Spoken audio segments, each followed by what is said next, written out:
শেষ দফা নির্বাচনের আজ প্রচারের শেষ দিন। মমতা বন্দ্যোপাধ্যায়ের হয়ে চেতলায় শোভাযাত্রা ফিরহাদ হাকিমের।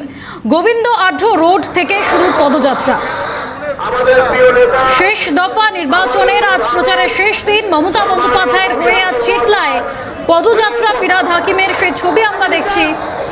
শুরু করেছিলেন ভবানীপুরে মমতা বন্দ্যোপাধ্যায়ের হয়ে প্রচার দিয়ে, আর দ্বিতীয় দফা ভোটের আগে প্রচারের আজ শেষ দিন।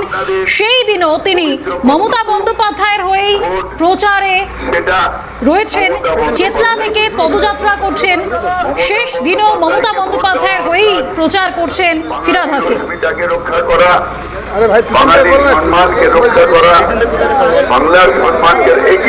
বিভিন্ন মানুষজনদের সঙ্গে তিনি কথা বলছেন, পৌঁছচ্ছেন। কি বলছেন ববিদা একবার জানবো। ববিদা, ভবানীপুর থেকে প্রচার শুরু করেছিলেন, আর সেই ভবানীপুরেই এবার প্রচারের একেবারে শেষ লগ্নে। কি বলছে ভবানীপুর? ঘুরলেন তো প্রায় 1.5 মাস। ভবানীপুর বলছে মমতা ব্যানার্জি জিতছে। ভবানীপুর বলছে মমতা ব্যানার্জি জিতছে। ভবানীপুরের মাইক সংঘাত আমরা দেখেছি, এবং সেখানে যে পরিস্থিতি তৈরি হয়েছিল তাতে একেবারে ভবানীপুরে অগ্নিগর্ভ পরিস্থিতি, মানে বিরোধীরা যে পরিস্থিতি তৈরি করলো, তৃণমূল শিবিরও তার বিরোধিতা করেছে। কি বলবেন ববিদা, মানে যে পরিস্থিতি তৈরি হলো ভবানীপুরে মাইক সংঘাতকে কেন্দ্র করে?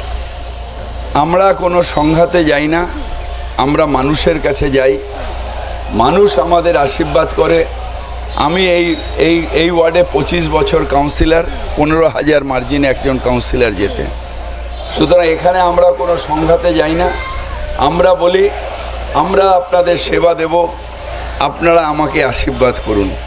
ব্যাস, এটাই হচ্ছে ভবানীপুরের মানুষ, চেতলার মানুষ আর আমার আত্মার সম্পর্ক। যতদিন বাঁচব মানুষের সেবা করব। তাই এখন বলতে এসেছি, 29 তারিখ আসছে দিন, জোড়া ফুলে দেব। ওরা বলছে জোড়া থেকে একের পর এক গরমা গরম বিরোধীদের মন্তব্য আমরা শুনি, সেগুলো থেকে আদৌ গুরুত্ব দিচ্ছে? আমি কোনো গুরুত্ব দিচ্ছি না, কারণ বিরোধীরা গুরুত্ব পাওয়ার জন্য গরম করে, আর আমি ঠান্ডা করি যাতে ভোটটা ঠিক মতন হয়, সব মানুষ যাতে ঠিক মতন গিয়ে ভোট দেয়। যত মানুষ ভোট দেবে তত মমতা ব্যানার্জির মার্জিন বাড়তে থাকবে। তাই আমরা ধ্বংসে বিশ্বাস করি না, উগ্রতায় বিশ্বাস করি না।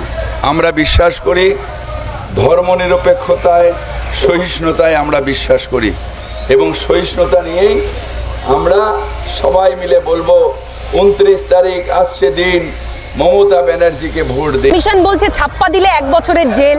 বুথগুলোর ছাপ্পা আমরা বিশ্বাস করি না। আমি এখনো বলছি, আমি 25 বছরের এমএলএ। আমি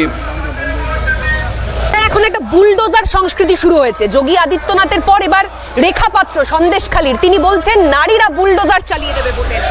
আমি বুলডোজারে বিশ্বাস করি না। আমি বিশ্বাস করি মানুষ, সবার উপরে মানুষ সত্য, তাহার উপরে নাই।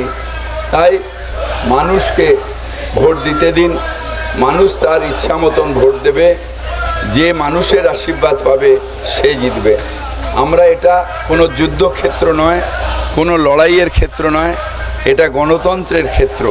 সেই ক্ষেত্রে একমাত্র মানুষ তার অধিকার প্রয়োগ করবে। অমিত শাহ একদিকে বেহালায়, নরেন্দ্র মোদী কলকাতায়। গতকালকে ঠনঠনিয়ায় তিনি পুজো দিয়েছেন, রোড শো করেছেন, আজকে জগদ্দলে যাবেন। ভালো আছেন? কোনো লাভ নেই। উনি 21-এ এসেছিলেন, ডেলি প্যাসেঞ্জারই করেছিলেন। ওটাতে তো সরকারি তেল পুড়িয়ে আসে, ওটা তো নিজেদের তেল পোড়ায় না পার্টির। তাই সরকারি তেল পুড়ছে, আসছে, যাচ্ছে, কিন্তু ফল 0।